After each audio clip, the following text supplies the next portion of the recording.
Good journey, and welcome to the Halcy-Connection. We have got a fantastic episode for you today. Martin, tell everybody who we got to talk to. Well, how about the Immersive Experience Director for Star Wars Galactic Starcruiser? Yes. We were thrilled to chat with Caro Murphy this episode, and they are just a treasure trove of all things immersive. What an incredible conversation. And we even talk about some of the things that they're bringing to Halcy-Con 2025. So let's jump right in with Caro Murphy.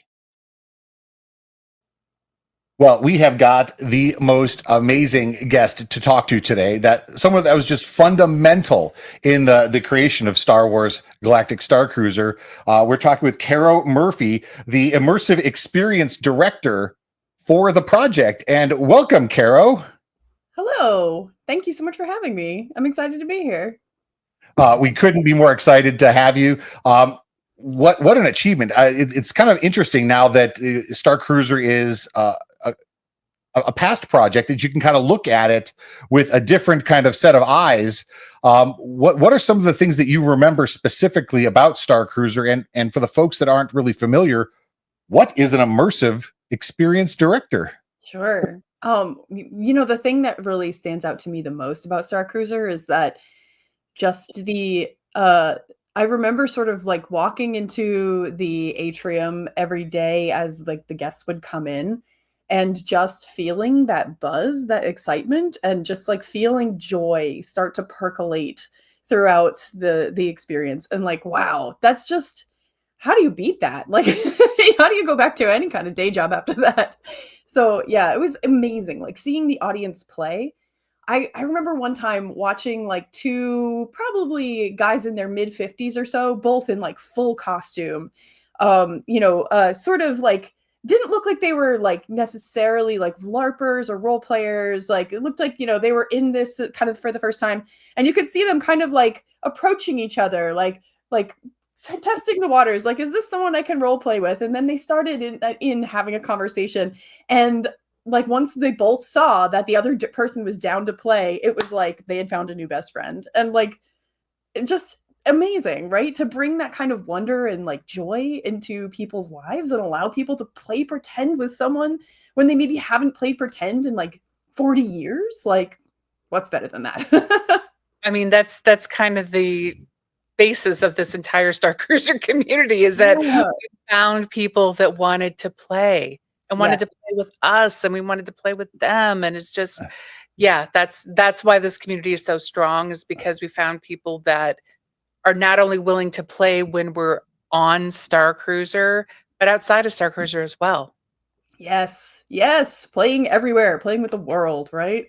And it's Review. know that we needed. Yes, Gosh. definitely. And one of the things that we always ask is how much the creative team really understood the depth of the emotional connection that this experience was going to have. Did you expect that years later there'd be this fan community that the people would still be talking? Of course, we all expected it to still be operational. I know, right? Yeah. I had no idea. This was my first project that was like with a big company like Disney. So no, I had no idea kind of like the community that would form around it. Like I'm used to games and LARPs and like live action play, like forming communities. It just naturally does that. Like because the format is connection, right? So like it's all about meeting people and becoming friends and like gaining these experiences together and like, making choices and being a little maybe different than you are and then saying like, hey, is that actually maybe who I really am? And so like the communities are a natural part of these types of experiences. But I couldn't have anticipated the incredible superfan community that has come up around Starcruiser. It's really cool. Well, the emotional impact of being involved in an event like this was so new to so many of us. And how, as the immersive experience director, how did you play a part in that? I should shout out a whole bunch of people here. So when they brought on our role, they brought on myself, Amina Kaplan, and Jen Bascom, and as like kind of new to the process, new directors who were going to be there, kind of facilitating like the runtime direction of what was going to happen in the day-to-day like sustainment of the operation. So we were there from the kind of like midpoint of the workshopping process through to like final push, and then there for the operation of everything. And the role was totally new to something like the Disney parks. Like there are show directors, which are like, you know, somewhat similar, but since nobody had ever really attempted anything like this, that was sort of this hybrid between like theater and live action role playing game, and like almost MMO in a way. Nobody had really like created a role for this before. So what I did was a lot of different stuff, like, because it was like anything that no one else does, you do kind of thing. It was like a role where you were sort of the hub, and you had like branches into a lot of different spokes. So like worked with the tech crew a ton, right? Just like behind the scenes, like you know, figuring out different technical elements. Worked with the Imagineering team on like the app and how that flowed, and like sort of the game flow user experience, and like how that, even like down to like writing text of what the characters are going to say to you, like and then rehearsals, like running rehearsals with the cast members, trying to get people like into that playful space and like teach them different techniques that are really important in immersive and interactive entertainment. And just in also just like rehearsing scripted work, right? Like so and it was just a nonstop crazy, like the schedule was bananas, because you know, if you want to rehearse on the bridge, the only time to do that is between like 1 a.m. and 5 a.m. So that's your only rehearsal hours. So yeah, it was a wild, incredible, very varied. Like what I was doing day to day would like vary a lot depending on what the needs were of the production at that time. Yeah. Wow. So, how long before the experience opened? How early were you brought on? We got there in it was like final weeks of November for first weeks of December. Yeah. Wow! And so Yeah. that really is just absolute crash course Yeah, in thrown right into the frying pan, you know, like, yeah, directly in. We're like, okay, here we go. now, something that we find really interesting about Star Wars Galactic Starcruiser is the Star Wars name definitely got people in the door and piqued their interest from the jump. But I really truly believe, and I believe you do as well, that Star Wars is not the reason we're still talking about this. That No, this probably community not. exists. Star Yeah. Wars is the most amazing framework with which to put this experience in, but it was the experience, it was the connections. It isn't Star Wars per se that's caused this Yeah, have this stickiness in our souls and in our minds. I mean, this thing is rent free up here. absolutely. Absolutely. What were some of the parts you really enjoyed most about your role? Oh, things I enjoyed the most. I loved like figuring out where things would break and then developing ways to unbreak them. So I did a lot of like contingency development. It was also fun to kind of keep up on like what is going on with like players who are coming into the experience, and then like developing fun ways that we can like incorporate them, or like, you know, throw them a little like, oh, I recognize you from your, you know, from your presence on, you know, like it just like being able to kind of incorporate people's stories was always really fun.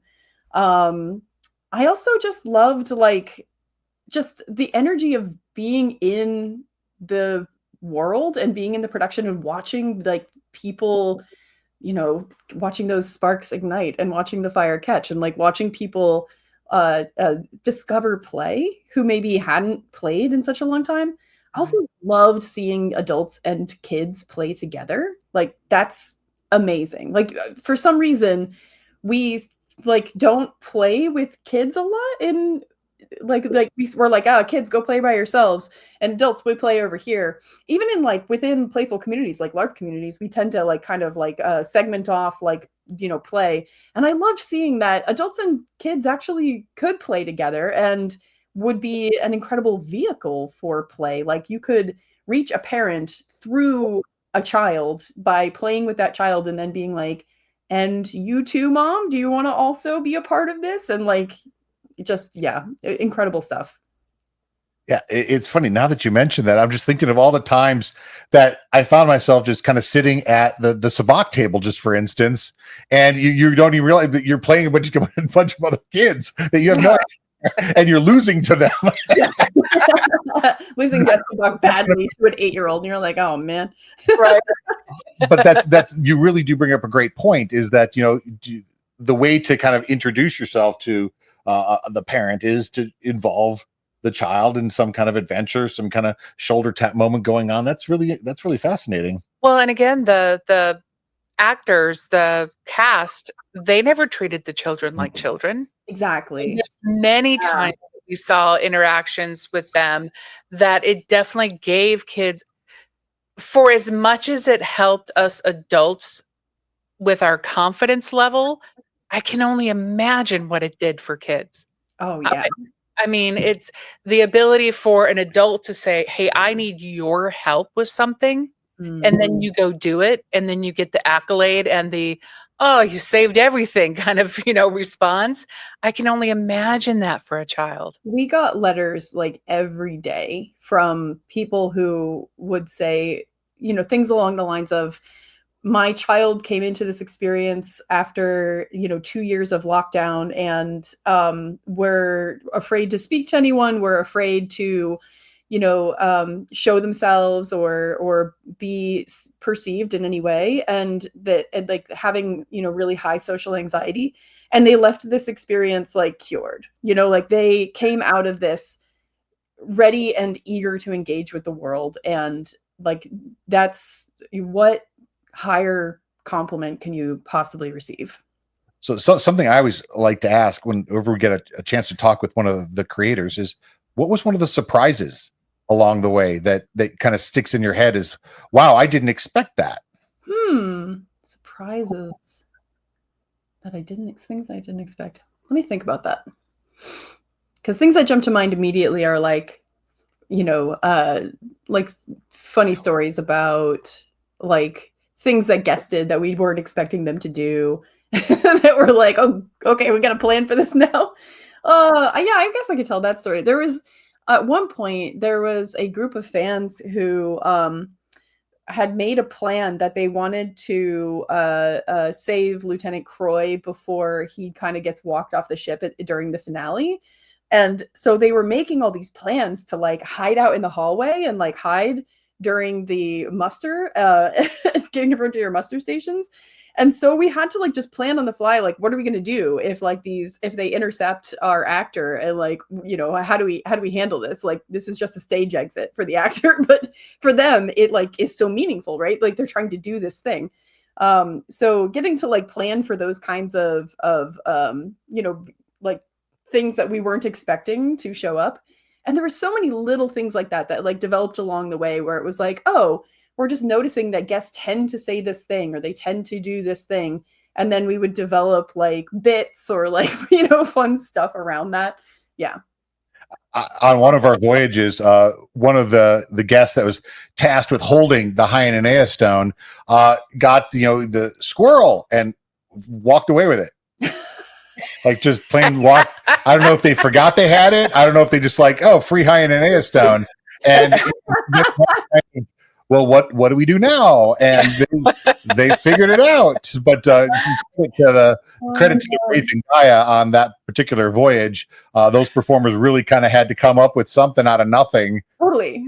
Really quick. Yeah. And that was fun. Like there were some times where there would be just like weird little tech issues that spiraled into something like strange or unusual.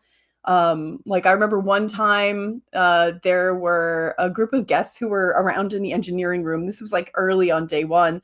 And they had like jiggled one of the compartments in just such a way that the latch on the lock went bloop. and it popped open, and they're like, "Ah, we did it! Like escape room." And they take all the different data tapes that are in there, and they're like, "Yeah, we got these things. Like, we're gonna." No, I was like, I have to go find these guests now and be like, "Hello, may I please have our props back?" I'm not gonna get those until tomorrow. That's there was a lock on that, but you know, like, what are you gonna do? Right. I hope those props had like geotags on them or something you could find. No, they did not. They did not. So we just had to go around. I just like ran around, like asking around about, like, kind of in a low-key in character way. I was like, "Oh, I heard there's some people who have some cool stuff around here. I need to find them." Like, no reason. Oh my God. Someone was able to have like an above table conversation and be like, "I'm so sorry. I really need to take these." But there was another time where we had a technical hiccup where one of our actors couldn't get on stage, and this was like during the SK bolting thing, and so we're waiting there for the actor to like say their line, and we're like, "They're not coming. What's gonna happen? Oh my God." And then so all of a sudden I just said into Monica's earpiece, she's up there up on the balcony as Lenka, and I was like, "Start a rally about droid rights." And she's like, "Yeah, I'm sick of all people being bad about droids. Droid rights, droid rights." I'm just stalling for time, but everyone's like, "Yeah." Oh my gosh. But what I love most about this type of story is, like you said, you start noticing patterns and you create bits that become part of the experience in an ongoing fashion. Totally. And we did in the 4 cruises that Christine and I were able to take, all 4 with our amazing friend Drew Gergich. We saw the evolution of experience, and we saw the pattern, the actor's pattern kind of evolve, and bits start slipping in that we started seeing repeatedly. Totally. And we loved that. We loved them noticing, "Oh, that was fun. That was cool. How do we incorporate this?" Yeah. I'm not going to forget the one time that I think it was our second voyage that we were like, "There's Caro Murphy. Be cool." Be cool. Don't interrupt that. So I would love when people would just like mistake me for a guest and role play with me. I'm always there with a backstory in my head. I'm always ready. That's something I actually want to chat about, is the depth of every single cast member on Galactic Starcruiser. Had a backstory.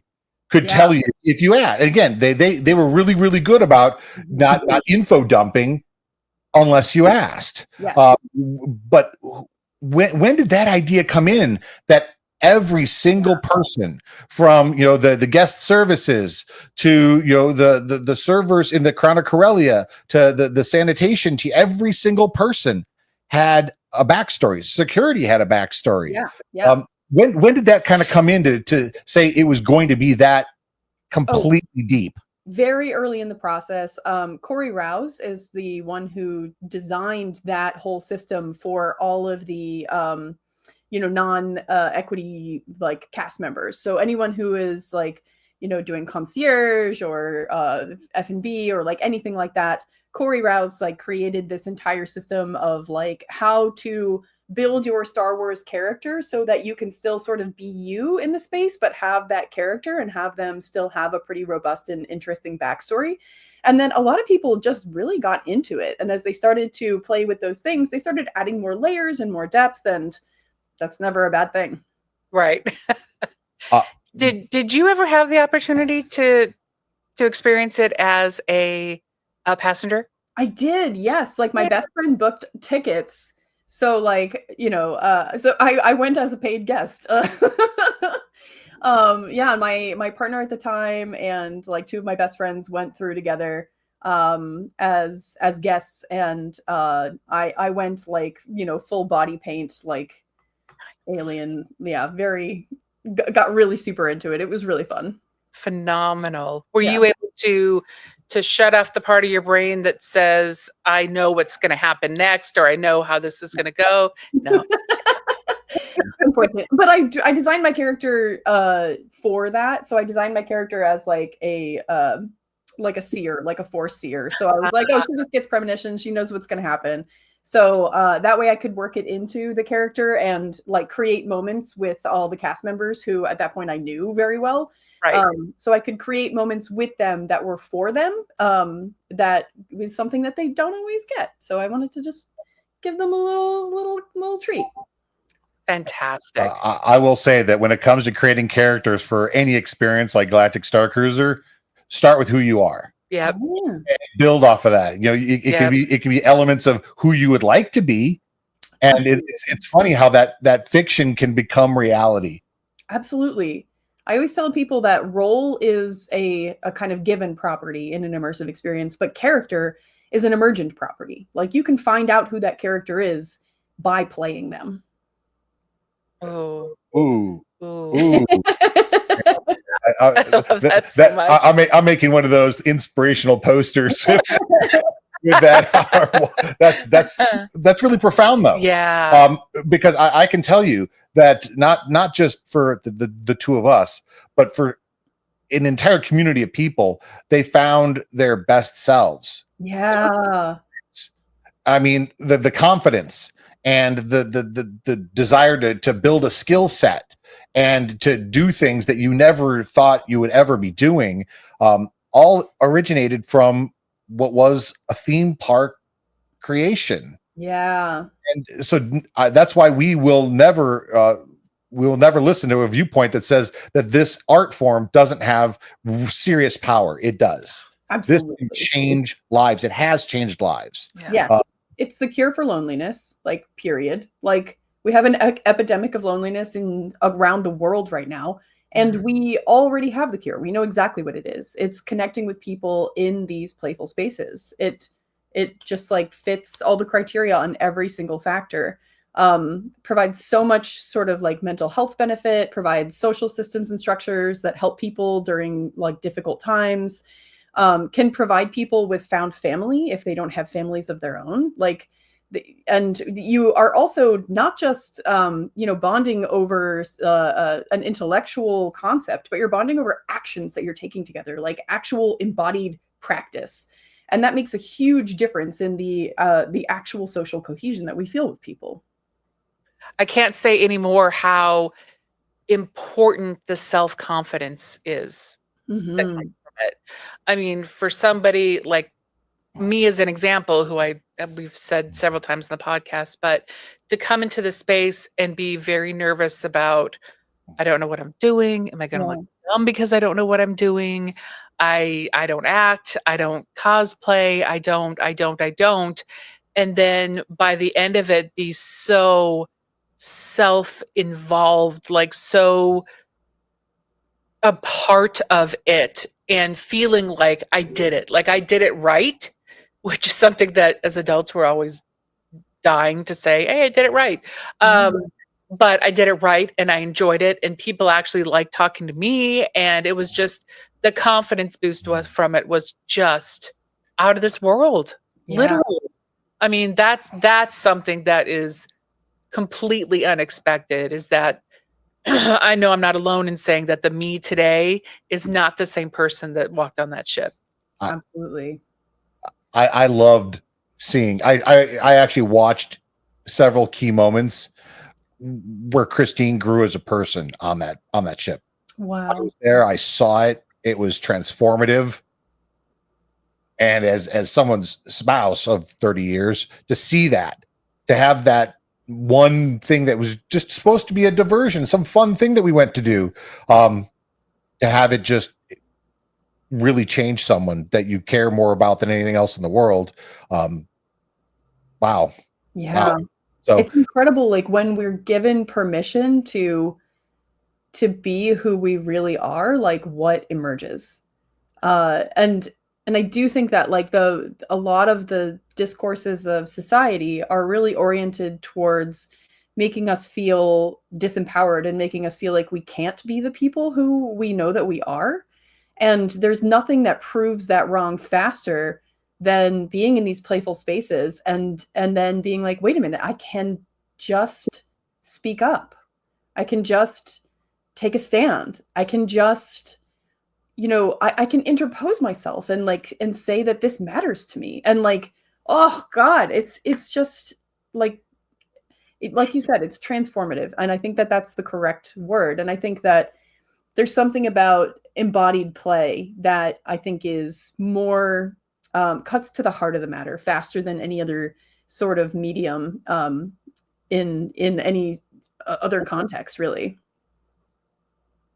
Which is why we need more Yes. Yeah. awareness, more everything. Yeah.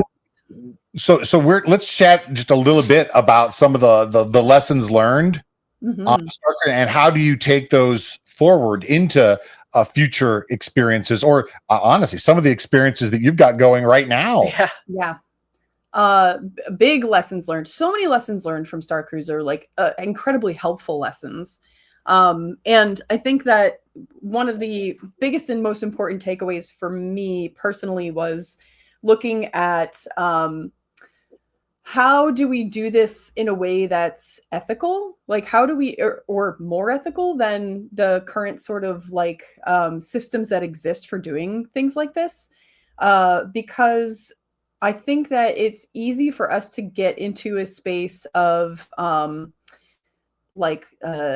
rules and systems that are not suiting us, and not having the rules and systems that are going to suit us. So I think part of that is we need to reframe and rethink about some of our how do we think about bringing in actors who we're going to give them time for getting into role, and we're going to give them time for getting out of role, and we're going to give them aftercare and lots of mental health support, because being a character for many hours a week is a extremely difficult, very emotionally taxing thing to do.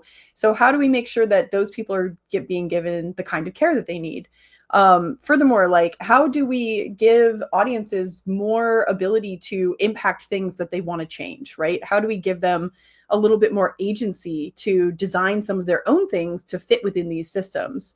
How do we know who are the trusted players? How do we know who is considered by the community to be someone who is well known and well respected, and we want to bring them into this process more? How do we make things more communal?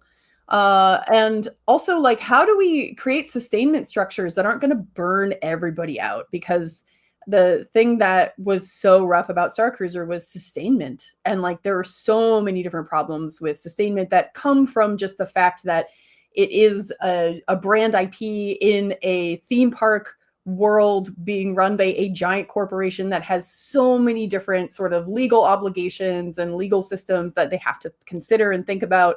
And that can be really restrictive for certain types of play. So how do we think more cleverly about how do we design a system that's going to scale, that's going to alleviate people's mental health, and not, put such a burden on people, that's going to have better sustainment structures, that's also going to be at a cost point that is more accessible for people. So all of these are problems that these are design surfaces we can solve. We can solve these problems.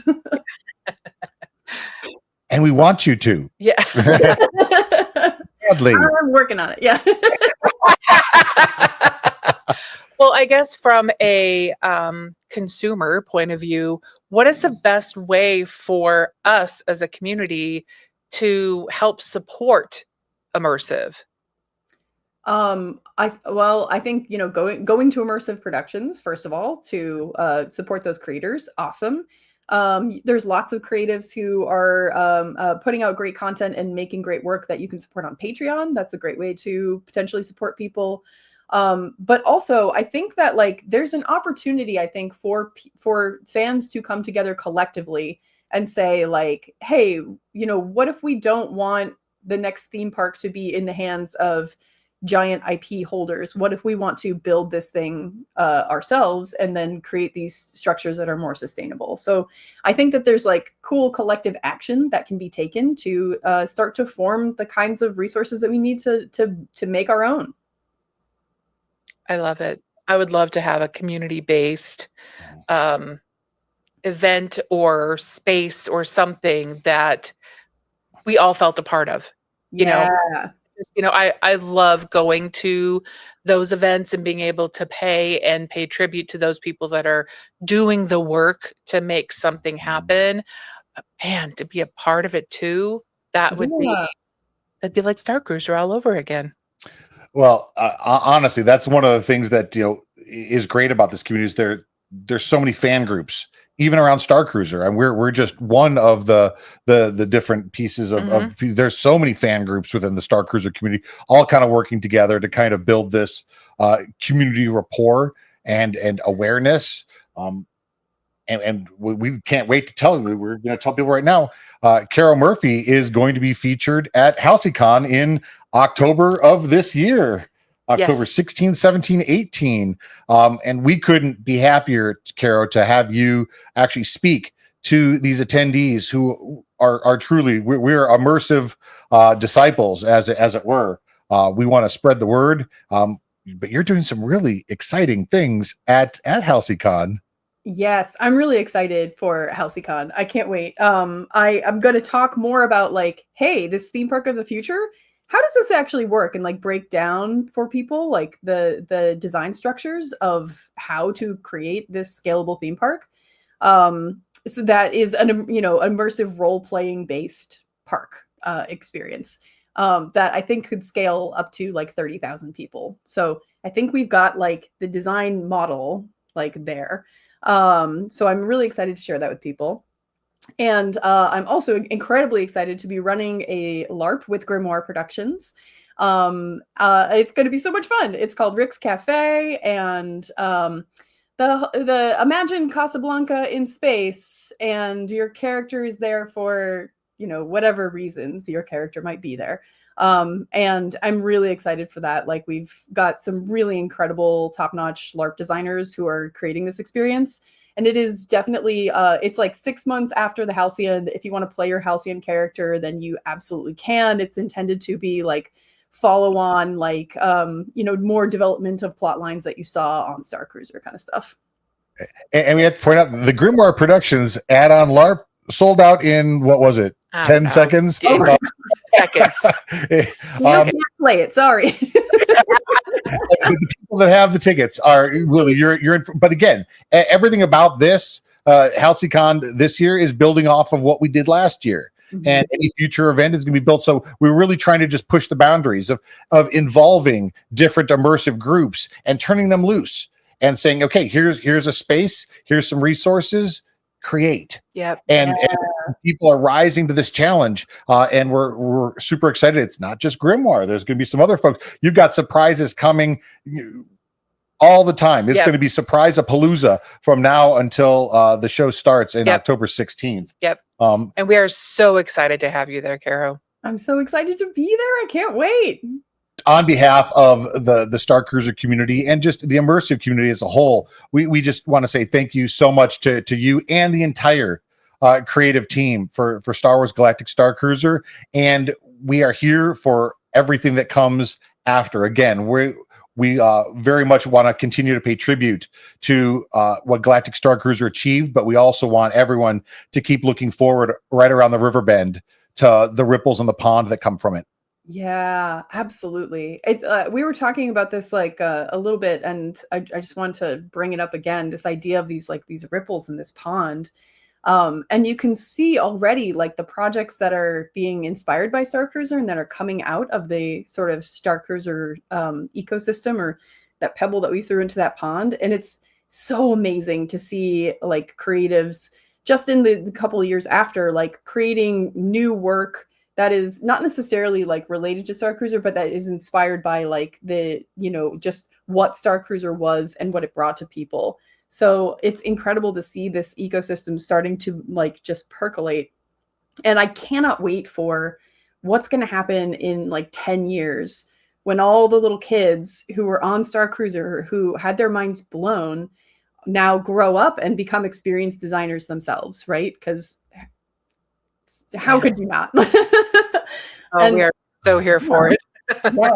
Yes. I think it's going to be a world-changing sort of thing. And I think that like when in 10 years from now, when we're seeing these new types of experiences like being available for us when we actually have the holodeck and we can like just do this at any time. We're going to be thanking kids who went to Starcruiser for it. Yeah. Yeah. Well, the phrase they say is ignite the spark, light the fire. And that's done. Yeah. It's exactly what you did in not just people, but you did it in generations. Yeah. So, Caro, thank you so much. Can't wait to see you in October. Thank you. I look forward to it.